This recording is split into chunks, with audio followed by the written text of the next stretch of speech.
नमस्कार दोस्तों। आज मैं आप लोगों को बताऊंगा महाभारत के महाबलशाली घटोत्कच के जन्म के बारे में कि आखिर एक राक्षस के पिता एक इंसान कैसे हुए।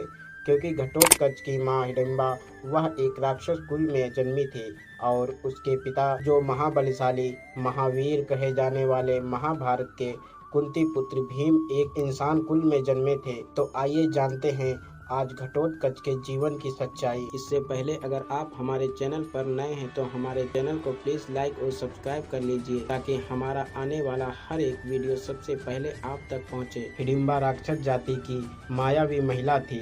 उसके पुत्र का नाम घटोत्कच था। दोनों का ही महाभारत में बहुत ही महत्वपूर्ण कार्य रहा है। आओ जानते हैं दोनों के संबंध में 5 रोचक बातें। पांचों पांडव लाक्षागृह से बचने के बाद एक रात जंगल में सो रहे थे और भीम पहरा दे रहे थे।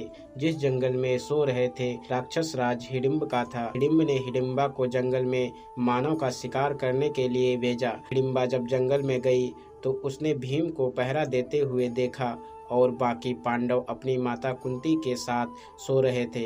भीम को देखकर हिडिंबा मोहित हो गई और मन ही मन उससे विवाह करने का सोचने लगी। वह भेष बदलकर भीम के समक्ष प्रस्तुत हो गई और तभी वहां हिडिंब आ गया। उसने हिडिंबा से कहा कि अकेले ही इस हष्ट पुष्ट मानव को खाना चाहूंगी। हिडिंब ने भीम पर हमला कर दिया।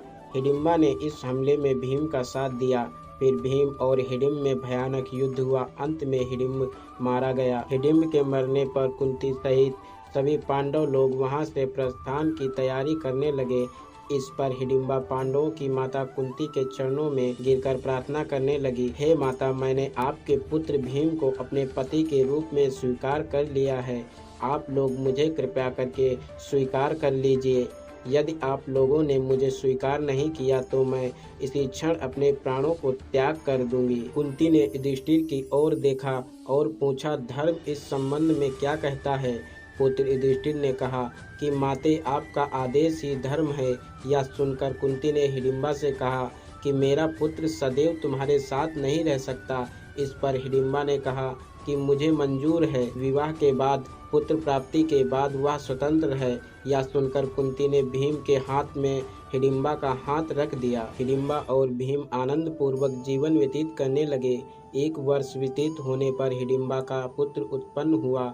उस पुत्र के सिर पर केश उत्कच न होने के कारण उसका नाम घटोत्कच रखा गया। वह अत्यंत मायावी निकला और जन्म लेते ही बड़ा हो गया। हिडिंबा ने अपने पुत्र को पांडवों के पास ले जाकर कहा, यह आपके भाई की संतान है, अतः यह आप लोगों की सेवा में रहेगा।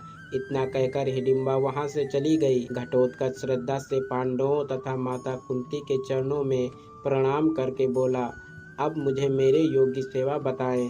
उसकी बात सुनकर कुंती बोली, तू मेरे वंश का सबसे बड़ा पुत्र है।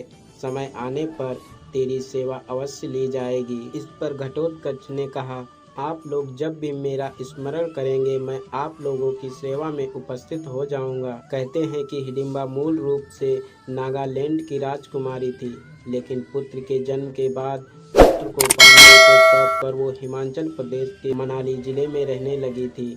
यहीं पर उनका राक्षस योनि से देवी योनि में परिवर्तन हुआ था। इसीलिए यहाँ पर हिडिंबा का एक प्राचीन मंदिर भी है।